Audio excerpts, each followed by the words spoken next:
Well, hello everyone. I'm making this video while out on the road. I'm doing my Camino at the minute, so the sound quality may not be as good as you'd expect, but hopefully you can hear me clearly. Um, this is just a response to numerous requests to talk about what about the Muhammad and his wives inscription, which you see in the picture here. Um, The big problem I see with it is it looks suspicious already, just from the initial first impression, that someone would go and make an inscription on a piece of rock that's not suited to make an inscription. It's already very weathered and battered. Even given the passing of centuries, I would expect that they would have found a smoother piece of rock to do the inscription on rather than picking one that had already grooves and cracks. It's kind of too convenient because it actually makes it look like it is naturally weathered. Whereas you find that there are other inscriptions with a perfectly smooth rock and it's nice and clear. Um, so that's my just initial first impressions. Okay. And the big question is this early? I sent a message to Ilke Lindstedt about this one, and he said, in terms of the paleontography, it could be 7th or 8th century, but paleontography, which is the study of the writing script and trying to date things according to that, isn't 100%. We need more evidence beyond that, especially when this inscription doesn't come with a date. And we can't rule out the possibility that this is a forgery, which happens. Inscriptions that are inconvenient get destroyed. Inscriptions get added to, as we saw with the Umar inscription. Um, Things get squashed in the corner and things like that. Um, so we kind of have to keep an open mind. We can't assume too much. So let's delve into it then, shall we? So it is an inscription that has been reported by some as an early reference to Muhammad and his wives. And this is the text given there, bottom left. We have it reported by Juan Cole. The Prophet Muhammad's wives and Muslim women in early Arabian rock inscriptions. This is from 2020. Ahmed bin Ghanim al Ida published a photograph of an inscription he found south of Al Ula near ancient Hijr in Saudi Arabia. It was picked up and transcribed by Saudi archaeologist Muhammad el Maktawi. The inscription says, God forgive Muhammad the Prophet and join with him his wives, and God forgive the male and female believers and forgive Sally. Um, so we're obviously going to assume that the the reference to Muhammad there is actually Mahmed or Mahmet. Um, but other than that, it seems like it fits in nicely with Islamic narrative. And here it is again. Now, I wanted to find out a little bit more about Al Maktawi that's mentioned, and I found this in Arab News. I'm obviously suspicious a little bit by nature, but I wanted to find out if there's any hint of a pattern of forgery or reporting sensational inscriptions, etc. So this is talking about um, antiquities that have been returned that were taken from Saudi Arabia. He said that most of the items returned are in their original and intact condition. Some have suffered minor fractures, have been treated by the Department of Restoration of the Heritage and Museums sector. Mohammed Al Maktawi, a Saudi expert in early Islamic inscriptions, has discovered more than 3,000 early Islamic inscriptions and has read, studied, and linked many of them to historical sources. So I'm a little bit suspicious that he seems to be not only finding really early inscriptions, but linking them with historical sources. It just seems too convenient. Could be true, but it just seems it raises a question mark. He contributed to the discovery and restoration of three archaeological sites on the old caravan route called the Path of the Prophets and was registered on the National Archaeological Register.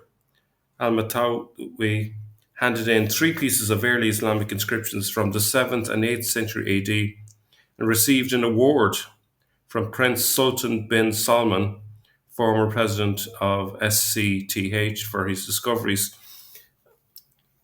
There's obviously an incentive to hand in inscriptions. Obviously, I don't want to slander the guy, but there's possibility if you knew what you were doing to create an inscription, especially when you get awarded, rewarded even for it. So you can see I'm a little bit suspicious straight off. As there is no date on the inscription, the best we can do is place them within a contextual period. So let's imagine that it's some period from the early 7th century right up to the 680s. Well, it's difficult to imagine that this inscription would have been created up to the period in which Christians viewed Muhammad as Jesus, as evidenced by coins. So I think straight off, barring a very unusual set of events, and it's not impossible, but barring that, it seems like it would be a period after this period. Okay. What about the next period, 690 to 715 AD? Well, if we look at an inscription from 691, this tombstone, which I've covered before, it refers to the greatest calamity of the people of Islam is that which has fallen them on the death of Muhammad the Prophet. Do you remember that one? Except that when we looked into this translation, it turned out to be dodgy. If we look at line 2 and 3, indeed, the greatest of the calamities of the people of the peace is the calamity which the Prophet Muhammad would probably be even better. The word calamity here is apocryphal and is about the day of judgment, so it's nothing about a past Muhammad or Mahmed, it's a future day. And it actually doesn't even mention anything about the death of Muhammad. Also, it is speaking in the present tense, not in the past, potentially in the future tense. The greatest calamity that can fall the people of peace is that which occurs with the Prophet Muhammad. Seen as Muhammad is an apocalyptic figure, i.e., for Christians, he is Christ. An example of a proclamation about Christ, we proclaim your death, O Lord, profess your resurrection until you come again. So it's in that vein. And if we look in the Quran itself, we see that the word for calamity is found in the title of Surah 101, Al-Qariya, the calamity. It is also known as the striking. The surah discusses the end time and eschatology. So the day of the calamity is what happens when the Messiah, the Mahmed, comes. So it's not a past thing, it's a future thing. So in that context, we kind of get the impression that Mahmed here is referring to the return of Jesus. So can we say from 690 to 715 that the inscription about Muhammad and his wives, does that fit in with that period? I would say no, because people are still believing that the Muhammad is Jesus by and far. There's an exception, of course. The Jews believe that Nehemiah bin Huzil is the Muhammad, but that's a minority view. Then if we move to the next period, what about 705, 715? We have this bilingual papyrus of a protocol found in the Egyptian National Library. And in terms of the contents, here is the purported translation. The Arabic text is in italics. In the name of God, the compassionate and merciful. In the name of God, the compassionate and merciful. There is no God but God alone. Mahmed is the apostle of God. There's no God but God alone. And then it's, as soon as it's Arabic, they go for Muhammad instead of Mahmed, is the messenger of God, the servant of God, Alawid, commander of the faithful. Now, while Islamic awareness translates the Greek of line 2 as compassionate and merciful, it actually gets it wrong. Okay, so you can see that word up there that's underlined. Here is all the Greek translated. The key bit is the first bit. In the name of God, you are merciful and philanthropic. Okay, why is that a problem? Why is it calling the one the inscription addresses as philanthropic? Who does the Bible describe as philanthropic? Well, you can see from Titus 3:4, it is Jesus, our Saviour, and his love for mankind appeared. The inscription can therefore be inferred to refer to Jesus. So even in this bilingual text from, as we saw, go back 705 to 715, we can see that there in line 2, it's referring to, in the name of God, compassionate and philanthropic. Okay, so it's referring to this person as philanthropic, which is Jesus. There is no God but God alone. Mahmed is the apostle of God. Jesus is the apostle of God, it's saying. Okay, so Mahmed apostolos theo. Therefore, when it says Mahmed, apostle of God, it is also simply following biblical ideas about Jesus, who is sent by God the Father. For example, Exodus 23:20, behold, I send apostello. Okay, do you see apostello? Before you to guard you on the way and to bring you to the place that I've prepared is in the Septuagint. John 6:29, Jesus answers them, this is the work of God, that you believe in him whom he has sent. Okay? Apostelen. Apostelen. So you can see that Jesus is an apostle because he is sent by God the Father. So therefore that inscription implies that it's to do with Jesus and not an Arabian prophet. So when we think of that inscription of Muhammad and his wives, does it feel like it's still in that period or a later period? I think it points to it being a later period. So definitely after 715. So therefore this inscription about Muhammad and his wives must come from a later period. Okay. How about the early 9th century before Ibn Hisham's Sirah, which came in the 820s? Okay, so we're being generous now. From 715 to say 820, is it possible in that period? Well, great way of seeing that is to look at this inscription from 815 AD. Now see the difference here. Here they did an inscription in the 9th century and they picked a nice clean piece of stone. It's got damage there in the corner, but other than that, it's a good clean piece of stone to do an inscription on, not one that's badly damaged and irregular, you know. But anyway, 815 AD, Mahmed used in conjunction with the first and the last. Who does that sound like? Okay, so let's compare this one. The 815 one is the one on the left, and this is the one that Muslims are claiming refers to Muhammad and his wives. And you can see what a bad choice of rock they've chosen for this inscription.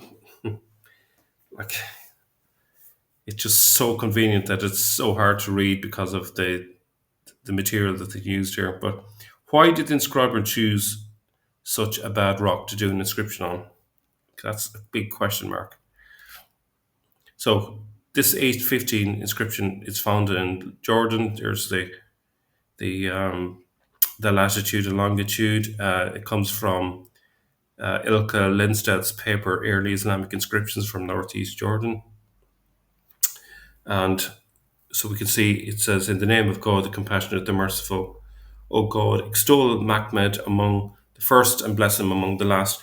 Okay, it's not saying he's the first and the last, but it's implying the idea that Jesus is the first and last there for Mahmed. Number 4, O God, what he has said, consider it true, and whom he has interceded for, accept intercession. Okay, so it's again, Jesus the intercessor is implied. And here you have lots of biblical references. I believe Mahmed here refers to Jesus, not Muhammad. O God, extol Mahmed. Philippians 2 9 11. Therefore, God has highly exalted him. Whom he has interceded for, Romans 8:34. Who is to condemn? Jesus Christ is the one who died, more than that, who was raised, who is at the right hand of God, who's indeed is interceding for us. Okay, so I think that implies that Jesus is Mahmed. And then further, first and last, that bit, Revelation 1 17 to 18. Do not be afraid, I am the first and the last, etc. And then there's a reference there in line 7. I'm not going to read all of it. And may he resurrect among them the lifeless. Again, something that you would typically see spoken about Jesus. So if we go back to the slide, what do I think about this inscription? Well, barring it not being a forgery, my first instinct would be that it's a forgery of some kind. But barring that, I would say that this comes from a period after 820 AD, so middle to late 9th century onwards. But my instinct says that it's a forgery because it's just a little bit too convenient. Don't be surprised if suddenly this inscription gets shown again with a date added later. Um, that's what tends to happen with these inscriptions. So that's it from me. I don't think this is a 7th or 8th century inscription. I think it's from post 820 AD and no earlier.